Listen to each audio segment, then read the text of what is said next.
Hi കൂട്ടുകാരെ, പുതിയൊരു വീഡിയോയിലേക്ക് എല്ലാവർക്കും സ്വാഗതം. അങ്ങനെ എന്തെങ്കിലും ചെയ്യാമെന്നൊക്കെ പറഞ്ഞിട്ട് വിനയനെ ദാസ് പറഞ്ഞു വിടുകയാണ് കേട്ടോ. പിന്നീട് വിനയൻ വല്ലാത്ത സങ്കടമാണ് വിനയൻ്റെ മുഖത്ത് കാണിക്കുന്നത്. ഈശ്വര, ഈ ജോലി തനിക്ക് കിട്ടാൻ താൻ എന്ത് ചെയ്യുമെന്നുള്ള ആ കുറ്റബോധം ആ വിനയൻ്റെ മുഖത്ത് നന്നായി കാണിക്കുന്നുണ്ട് കേട്ടോ. എന്നാൽ ഈ സമയം ശബരിയുടെ വീടാണ് കാണിക്കുന്നത്. ശബരിയുടെ വീട്ടിൽ വലിയൊരു വഴക്ക് തന്നെ ഇനി ഉണ്ടാക്കുകയാണ് ധനനും വാസന്തിയും. അവർ പറയാണ്, ഈ പണം ഞങ്ങളിൽ ഇല്ലെന്ന് മനസ്സിലായപ്പോൾ ഇപ്പോൾ പണം നഷ്ടപ്പെട്ടതിൻ്റെ ചൂടൊക്കെ പോയോ എന്നൊക്കെ ഇങ്ങനെ പറഞ്ഞ് ചൂടാവണേട്ടാ. അപ്പോൾ അവിടെ ഉടൻ തന്നെ ശബരി പറയാണ്, അതെനിക്കറിയാം ആ പണം കണ്ടെത്താൻ.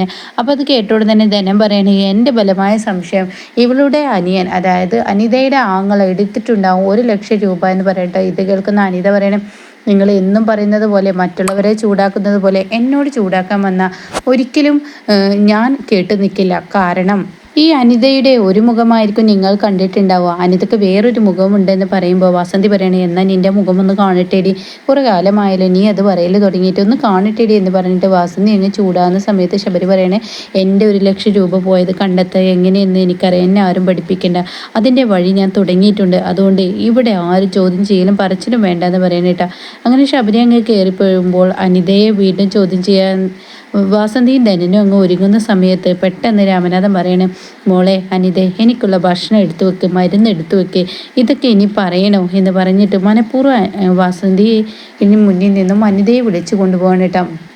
എന്നാൽ ഈ സമയം രഘുവാണെങ്കിൽ കാര്യങ്ങളൊക്കെ ദയോട് പറഞ്ഞിരിക്കുകയാണ്. അപ്പോൾ ദയ ഇതൊക്കെ കേട്ടിട്ട് അന്തം വിട്ട് നിൽക്കുകയാണ്.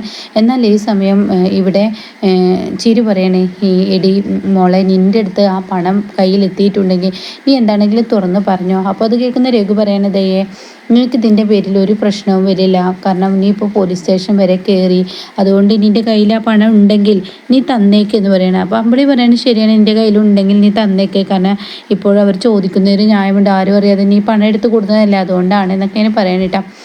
അപ്പോൾ ഈ സമയം അനുഭവം പറയണത്, മോളെ, നിൻ്റെ നല്ല ഭാവിക്ക് വേണ്ടിയിട്ടാണ്, നീ ഒരു തെറ്റ് ചെയ്തു, പക്ഷേ ഇതിപ്പോൾ ശബരിയെയും അവരെയും പാഠം പഠിപ്പിക്കാനായിട്ടാണെങ്കിൽ നീ ഒരു പണം അവിടെ എടുത്തു വെച്ചിരിക്കുന്നെങ്കിൽ അതങ്ങ് തന്നേക്ക്, ഇത് ആരും അറിയാതെ പ്രശ്നം സോൾവ് ചെയ്യുക എന്നൊക്കെ ഇങ്ങനെ പറയുമ്പോൾ ചേരി പറയാണ്, നിൻ്റെ ഭർത്താവിൻ്റെ പണമല്ലടി, നീ അങ്ങ് പറഞ്ഞേക്ക്, നിൻ്റെ ഭർത്താവല്ലേ മറ്റുള്ളവർക്ക് മുന്നിൽ ഇങ്ങനെ തലകുനിയുന്നത് എന്ന് പറയുമ്പോൾ ഉടൻ തന്നെ ചിരുവിനോട് ചോദിക്കുകയാണ്, അതെ, നിങ്ങൾ നിങ്ങളുടെ ഭർത്താവിൻ്റെ മുന്നിൽ തലകുനിച്ച് കൊടുത്തിട്ടുണ്ടോ? ഇല്ലല്ലോ.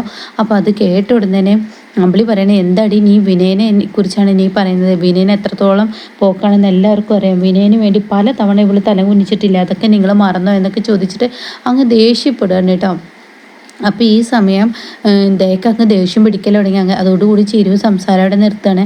അപ്പോഴേക്കും അവിടെ ചീരു ഈ ഒരു കാര്യം പറഞ്ഞ ഉടൻ തന്നെ, ഇനിയിപ്പോൾ ഈ കാര്യത്തിൻ്റെ പേരിൽ ആരും ഇവിടെ ഒരു സംസാരം ഉണ്ടാക്കണ്ട, സംഭവം എൻ്റെ അടുത്തൊരു തെറ്റ് പറ്റി, ശബരിയേട്ടൻ്റെ പണം ഞാൻ ആ വീട്ടിൽ നിന്ന് കൊണ്ടുവന്നു, ഇനിയിപ്പോൾ ആരോട് എന്ത് സത്യാവസ്ഥ ഞാൻ പറഞ്ഞാൽ, ഞാൻ എടുത്തിട്ടില്ല എന്ന് പറഞ്ഞാൽ എന്നെ എടുത്തു എന്ന് തന്നെയായിക്കോ എല്ലാവരും പ്രതിയാക്കുക, നിങ്ങളടക്കം പ്രതിയാക്കുക. അതുകൊണ്ട് എനിക്കിപ്പോൾ ചെയ്യാൻ പറ്റുന്ന ഒരേ ഒരു കാര്യം, അച്ഛനിൽ നിന്ന് 1,00,000 രൂപ വാങ്ങിയിട്ട് ഞാൻ അങ്ങ് കൊണ്ടുകൊടുക്കും, അതോടുകൂടി ഈ പ്രശ്നത്തിനൊരു അറുതിയാവട്ടെ, ഇതോടുകൂടി ഇത് അവസാനിക്കട്ടെ എന്ന് ദയ പറഞ്ഞ ഉടനെ അവിടെ അമ്പിളിക്കൊക്കെ ദേഷ്യം പിടിക്കാനിട്ടാ. എന്താണ് നീ പറയുന്നത്? ഇക്കാര്യത്തിൻ്റെ പേരിൽ നീ അച്ഛനെ ബുദ്ധിമുട്ടിക്കണ്ട, അച്ഛനെ എങ്ങനെ വിളിക്കാൻ പറ്റില്ല. അപ്പോൾ അതിൻ്റെ മറുപടി നല്ലൊന്നും കിട്ടുമെന്ന് ചീരുവിന് മനസ്സിലാക്കുമ്പോൾ ചീരു ഇങ്ങനെ കണ്ണ് പൊത്തി നിൽക്കാനിട്ടാ. അപ്പോൾ ഈ സമയം ദയ അങ്ങ് എടുത്തിട്ട് മറുപടി പറയുകയാണ്, എന്താ എൻ്റെ അച്ഛനെ ഞാൻ വിളിച്ച നിങ്ങൾക്ക് കുഴപ്പം? 1,00,000 രൂപ ഞാൻ അച്ഛൻ്റെ കൈകളിൽ നിന്ന് വാങ്ങി എന്ന് വെച്ചിട്ട് നിങ്ങൾക്ക് എന്താ യാതൊരു കുഴപ്പമില്ലല്ലോ, അച്ഛനോട് ഞാനല്ലേ പറഞ്ഞത്. അപ്പോൾ ഉടൻ തന്നെ അവിടെ തിരിച്ച് മറുപടി അമ്പിളി പറയണേ, ഇവിടെ അച്ഛൻ നീ കാരണം വേദനിച്ച് വിഷമിച്ചിരിക്കുകയാണ്, നീ എന്ന മകള് കാരണം അച്ഛൻ കണ്ണീര് കുടിക്കുമ്പോൾ ഇനിയും വേദനിപ്പിക്കാൻ ആ മനുഷ്യനെ വിളിക്കാൻ ഞാൻ സമ്മതിക്കില്ല എന്ന് പറയട്ടോ. ഇത് കേട്ടോടെ തന്നെ അത് പറയാൻ നിങ്ങൾക്ക് എന്താ അർഹതയാണുള്ളത്? എടി, 1,00,000 നീ എടുത്തിട്ടുണ്ടെങ്കിൽ അത് നീ കൊടുക്കണം, കണ്ട ആൾമാർക്കൊക്കെ പണം കൊടുക്കാൻ ഇവിടെ നിന്ന് ഞാൻ സമ്മതിക്കില്ല, അത് ഞങ്ങൾക്കും കൂടി അവകാശപ്പെട്ട പണമാണ്, ഞങ്ങൾക്ക് എല്ലാവർക്കും അതിലൊരു പങ്കുണ്ട്. ആഹാ, അങ്ങനെ പറയും, നിങ്ങൾക്ക് ഈ പറഞ്ഞതിൽ ഒരു അർത്ഥമുണ്ട്. കാരണം എന്താ വെച്ചിട്ടുണ്ടോ, ഞങ്ങൾക്ക് എല്ലാവർക്കും അവകാശമുള്ള പണമാണ്, ഈ കന്യാശ്ശേരി മനയിൽ നിന്ന് കൊണ്ടുവന്ന പണമാണ്, അതിൽ നിന്നാണ് ഈ നിൽക്കുന്ന രഘുവേട്ടന് 25 ലക്ഷം അച്ഛൻ കൊടുത്തത്, അത് ചോദിക്കാനും പറയാൻ ഞങ്ങളാരും വന്നിട്ടില്ലല്ലോ. അത് കേൾക്കുന്ന അമ്പിളി ആകെ സ്റ്റെക്കാവുന്നു, രഘു അങ്ങ് പോകുന്നു. എന്നാൽ ഇത് പറഞ്ഞ് ദയ അങ്ങ് പോകണേട്ടാ.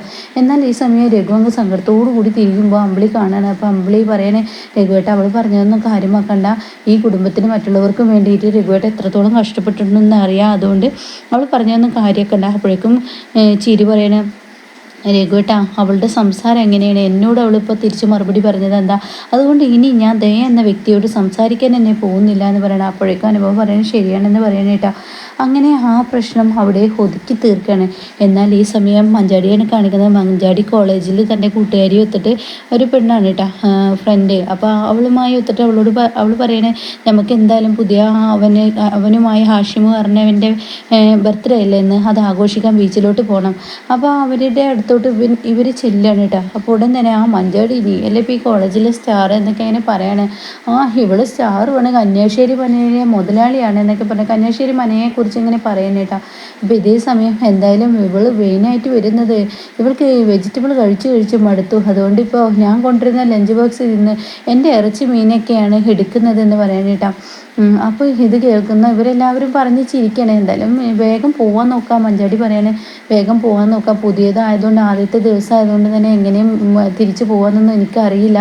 അപ്പോൾ തന്നെ ആശി പറയണേ അതിനെന്താ ഞാൻ ഇന്നെ തിരിച്ചു വിട്ടോളാം, നീ പേടിക്കൊന്നും വേണ്ടടി എന്ന് പറയണേ. എന്നാ നമുക്ക് പോകാമെന്ന് പറഞ്ഞാൽ അവർ തിരിക്കുന്ന സമയത്താണ് കേട്ടോ ആൻമേരിയെ കാണുന്നത്. ആൻമേരിയെ കാണുമ്പോൾ ഇവളിനി പ്രശ്നം ഉണ്ടാക്കാനാണോ ഇങ്ങോട്ടേക്ക് വരുന്നതെന്ന ഭാഗത്തിൽ മഞ്ചാടി തൻ്റെ കൂട്ടുകാരിയോട് പറയണേ. അപ്പോൾ ആൻമേരി ഇങ്ങനെ കടന്നു വരണം. അങ്ങനെ ആൻമേരി പറയണേ എന്താ മഞ്ചാടി നീയല്ലേ ഇപ്പോൾ ഈ കോളേജിലെ സ്റ്റാർ, നീ ഇപ്പോൾ എല്ലാവർക്കും ഇടയിൽ സ്റ്റാറായി മാറിയിരിക്കല്ലേ എന്ന് പറയട്ടോ. ഞാൻ ആരുടെയും സ്റ്റാറല്ല എന്ന് പറയണേ. അല്ലല്ല നീയാണ് ഇപ്പോൾ സ്റ്റാർ, കാരണം ജീവരാജനെ ആശിപ്പിനായി നീ ജയിലിൽ അടച്ചല്ലോ അതിൻ്റെ പേരിൽ എന്ന് പറയണേ. അവന്മാർ പഠിക്കുകയാണെങ്കിൽ ഇതൊരു കുഴപ്പമില്ല, അവന്മാർ ഇവിടെ നിന്ന് പോയതിനു ശേഷം മറ്റുള്ള കുട്ടികൾക്ക് പഠിക്കാനൊക്കെ കഴിയുന്നുണ്ടെന്ന് പറയട്ടോ. അത് കേൾക്കുന്ന ആൻമേരി പറയണേ നീ അങ്ങനെ ജീവരാജനെ കുറച്ച് കണ്ട, ഇപ്പോഴത്തെ PG റിസൾട്ട് വെബ്സൈറ്റിൽ ഒന്ന് എടുത്തു നോക്ക്, ഈ കോളേജിലെ 1ാം റാങ്ക് അവനാണ് കിട്ടിയിരിക്കുന്നതെന്ന് പറയട്ടോ. ഇത് കേൾക്കുന്ന വേറൊരുത്തൻ പറയണേ സത്യത്തിൽ ശരിയാണ് ആൻമേരി എന്ന് ചോദിക്കുമ്പോൾ ശരിയാണെന്ന് പറയട്ടോ. അങ്ങനെ ഇതൊക്കെ കേട്ടിട്ട് അങ്ങനെ ഞെട്ടി നിൽക്കുകയാണ്. ഈ ഒരു സംഭവങ്ങളൊക്കെ കേട്ട് ആൻമേരി ഇങ്ങനെ ഞെട്ടി നിൽക്കുന്ന ഈ മഞ്ചാടിയുടെ ഈ മാറ്റം കണ്ടിട്ടാ. എന്നിട്ട് മഞ്ചാടി പറയാണ് പഠിച്ചുകൊണ്ട് മാത്രം കാര്യമില്ല, സ്വഭാവമാണ് വലുത്, ഇനിയുള്ള തുടർന്നുള്ള പഠനം പോലീസ് സ്റ്റേഷനിലായിരിക്കുമെന്ന് പറഞ്ഞ് മഞ്ചാടി അഹങ്കാരത്തോടു കൂടി അതങ്ങ് പറഞ്ഞു പോകുന്നു കേട്ടോ. പിന്നീടാണെങ്കിലും രഘുവിനെ തന്നെയാണ് കാണിക്കുന്നത്. അപ്പോൾ രഘുവിനോട് അമ്പിളി പറഞ്ഞിട്ടുണ്ട് ഇന്ന് രാത്രി ഒന്നൊരു സമയമുണ്ടല്ലോ, ആ സമയത്തിനുള്ളിൽ നാളെ നേരം വെളുക്കുമ്പോഴേക്കും രഘുവേട്ട ഇവിടെ പോകുമ്പോഴേക്കും ഞാൻ ഇതിൻ്റെ സത്യാവസ്ഥ കണ്ടെത്തും, ഇവിടെ ദയാണ് പണം എടുത്തിരിക്കുന്നത് എന്ന സത്യാവസ്ഥ ഞാൻ കണ്ടെത്തിയിരിക്കുന്നത് എൻ്റെ വാക്കാ എന്ന് പറഞ്ഞ് രഘുവിന് വാക്ക് കൊടുത്തിട്ടുണ്ട് കേട്ടോ. അങ്ങനെ അമ്പിളി ഇല്ല അവിടെ. അപ്പോൾ ഈ സമയം അനുപമയും ചീരവും രഘുവും കൂടി ഇങ്ങനെ മുറ്റത്ത് നിൽക്കുകയാണ്. അപ്പോൾ അങ്ങനെ ഈ വീട് മാറിയത് കൊണ്ട് തന്നെ മഞ്ചാടി ഇരുട്ടായിട്ടും വരുന്നത് കാണാനില്ല, ഈ വഴിക്കൊക്കെ ബസ് ഉണ്ടെന്ന് പോലും അറിയില്ല, അവളെ ഞാൻ കൂട്ടിക്കൊണ്ടുപോയിരുന്നു എന്നൊക്കെ ഇങ്ങനെ പറയുന്ന സമയത്താണ് കേട്ടോ ഒരു ബൈക്കിൻ്റെ സൗണ്ട് വെക്കണം. അങ്ങനെ തിരിഞ്ഞ് നോക്കുമ്പോൾ രഘുവും അനുപമയും ചീരവും കാണുന്ന ഒരുത്തൻ്റെ കൂടെ മഞ്ചാടി വന്നിറങ്ങുന്നതായിരിക്കട്ടെ. അപ്പോൾ മഞ്ചാടിയോട് പറയുന്നുണ്ട് ഞാൻ നിൻ്റെ മനവരെ ആക്കി തന്നിരുന്നു, അത് വേണ്ട, വീട്ടിലുള്ളവരെല്ലാം മുറ്റത്തിറങ്ങി നിൽക്കുന്നുണ്ടാവും എന്നെയും കാത്ത്, ഇനിയിപ്പോൾ അതൊരു ചോദ്യത്തിന് ഇടയാക്കണ്ട, അതുകൊണ്ട് തന്നെ ഇനി പോയിക്കോ ഹാഷിം എന്ന് പറഞ്ഞിട്ട് അവനെ പറഞ്ഞു വിടണം കേട്ടോ. എന്നാൽ ഈ സമയം അവൻ പറയാൻ നീ പോയിക്കോ എന്ന് പറയുമ്പോൾ ഇല്ല ഞാൻ നീ പോയതിനു ശേഷം പോകുന്നുള്ളൂ എന്ന് പറഞ്ഞ് അവനെ പറഞ്ഞു വരും. അപ്പോഴേക്കും രഘു ചിരുവിനോട് ടോർച്ച് എടുക്കുമെന്ന് പറഞ്ഞിട്ട് ടോർച്ച് എടുക്കാൻ ഒരുങ്ങുന്നുണ്ട് കേട്ടോ. അങ്ങനെ ചിരു ടോർച്ച് എടുത്ത് ഇറങ്ങി വരികയാണ്. അപ്പോഴേക്കും മഞ്ചാടി വേഗം അകത്തോട്ട് കയറാണ്. അങ്ങനെ രഘു പറയണത് എന്താ മഞ്ചാടി നീ ഇത്ര നേരം വൈകിയത്, അത് പിന്നെ എനിക്ക് ബസ്സിൻ്റെ പ്രോബ്ലം. അപ്പോഴേക്കും അനുഭവം ചോദിക്കുകയാണ് നീ എപ്പോഴാണ് ഈ കോളേജ് വിട്ട് വന്നത്, ഇതെന്തിനാണ് നിങ്ങൾ എന്നെ ചോദ്യം ചെയ്യുന്നത്. അത് കേൾക്കുന്ന ചീര് പറയാൻ ചോദ്യം ചെയ്യാണ്ട് നിന്നോട് പറഞ്ഞതിന് ചോദിച്ചതിന് മറുപടി പറ, അത് പിന്നെ കോളേജ് വിട്ടിട്ട് എനിക്കൊരു ഫംഗ്ഷൻ ഉണ്ടെന്ന് ഞാൻ അങ്ങോട്ടേക്ക് വിളിച്ച് പറഞ്ഞതല്ലേ, പിന്നെ എല്ലാവരും കൂടി എന്നെ ഇങ്ങനെ വളഞ്ഞിട്ട് ആക്രമിക്കുന്നത് എന്തിനാ എന്ന് പറയുമ്പോൾ അതെ നീ ഒരു പെൺകുട്ടിയാണ്, ഇനിയും പഴയതുപോലെ നടക്കാനൊന്നും പറ്റില്ല, നീ കോളേജ് കഴിഞ്ഞ് ആ ഫംഗ്ഷന് പോയി എന്നുള്ളത് നേര് തന്നെ, അത് കഴിഞ്ഞ് നീ എപ്പോഴാണ് അവിടെ നിന്ന് ഇറങ്ങിയത്, നിൻ്റെ കൂടെ വന്നവൻ ആരാ എന്നൊക്കെ ചോദിക്കുമ്പോൾ അതെൻ്റെ ഫ്രണ്ടാന്ന് പറയാൻ കേട്ടാ. അപ്പോൾ ഇതിനുള്ള മറുപടി ഇങ്ങനെ കൊടുത്തിട്ട് മഞ്ചാടി പോകുമ്പോൾ രഘു പറയണം ഒന്ന് അവിടെ നിന്ന് നീ നാളെ മുതൽ പഠിക്കാൻ ഇനി ദാസങ്ങളുടെ വീട്ടിൽ പോയാൽ മതി, ഇങ്ങനെ നേരം വൈകിയിട്ടും മറ്റുള്ളവൻ്റെ കൂടെ ഇറങ്ങി വരുന്നതൊന്നും ശരിയില്ല എന്ന് പറഞ്ഞ ഉടനെ തന്നെ അത് നിങ്ങളല്ലല്ലോ പറയേണ്ടത്, ഞാനല്ല തീരുമാനം എടുക്കേണ്ടത്, ഞാൻ ഈ കന്യാശ്ശേരി മനയിൽ തന്നെയാണ് നിൽക്കുള്ളൂ, ഞാൻ ഈ മനയിൽ നിന്നിട്ട് തന്നെയാണ് പഠിക്കാൻ പോവുള്ളൂ, ആര് എന്നോട് പറഞ്ഞാലും ഞാൻ കേൾക്കില്ല എന്ന് പറഞ്ഞിട്ട് അങ്ങ് പോകുമ്പോൾ ചിരി പറയണേ എന്താടി നീ പറയുന്നത്, അച്ഛൻ തന്നെ വന്ന് പറഞ്ഞാലും ഞാൻ ഈ മനയിൽ നിന്ന് പോവില്ല എന്ന് പറയാനിട്ടാ. അങ്ങനെ ഇത് കേട്ട് അമ്പിളി അങ്ങ് വരികയാണ്. അങ്ങനെ അമ്പിളി പറയണേ ആരുടെ മുഖത്തടിച്ചിട്ടാടി ഇത്രയും തറുതല പറഞ്ഞത്, ഇത് കേട്ട് നിൽക്കാൻ എനിക്ക് കഴിയില്ല, എന്താടി നീ വിചാരിച്ചിരിക്കുന്നത്, ഒരുത്തൻ്റെ കൂടെ നടന്നിട്ട് പെരുദോഷം വരുത്തി വെച്ചതല്ല, ഇനിയും നീ ഇത് ആവർത്തിക്കുകയാണോ എന്ന് പറയുമ്പോൾ അവിടെ തറുതല പറയാൻ വീണ്ടും ഒരുങ്ങുകയാണ് മഞ്ചാരി. അപ്പോഴേക്കും രഘു അതിൽ ഇടപെടുകയാണ്. രഘു പറയണം മതി നിർത്തിയേക്ക്, നമ്മൾ ഇനി ഇടപെടേണ്ട എന്ന് പറയണേ. എന്താ രഘുവേട്ടായി പറയുന്നത്? ഇപ്പം തന്നെ ഇതിനൊക്കെ വളം വെച്ച് കൊടുത്താൽ ഇനി വിട്ടേക്ക് എന്ന് പറയണേ. അങ്ങനെ മഞ്ചാടി അഹങ്കാര ഭാഗത്തോടു കൂടി അകത്തോട്ട് കയറിപ്പോവാണ് കേട്ടോ. എന്നാൽ ഈ സമയം രഘുവിനോട് വന്നിട്ട് ഇങ്ങനെ മാഷ് ഇങ്ങനെ പറയാണ്, ഒരിക്കലും അത് സമ്മതിച്ചു കൊടുക്കരുതായിരുന്നു, അതെ ഇടപെടുന്നതിലൊക്കെ ഒരു പരിമിതിയുണ്ട്, ഇപ്പോഴെ തന്നെ ചോദ്യം ചെയ്യൽ തുടങ്ങി, അതുകൊണ്ട് ഇനി അമ്മാവനോട് കാര്യങ്ങൾ പറയണം നല്ലത്, അമ്മാവൻ വരട്ടെ, അമ്മാവൻ വന്ന കാര്യങ്ങൾ തീരുമാനിക്കട്ടെ എന്നൊരു തീരുമാനത്തിലേക്ക് രഘു പറഞ്ഞു നിൽക്കണം കേട്ടോ. ഈ ഒരു സീനിലാണ് എപ്പിസോഡ് ഇന്ന് നിർത്തിയിരിക്കുന്നത് കേട്ടോ.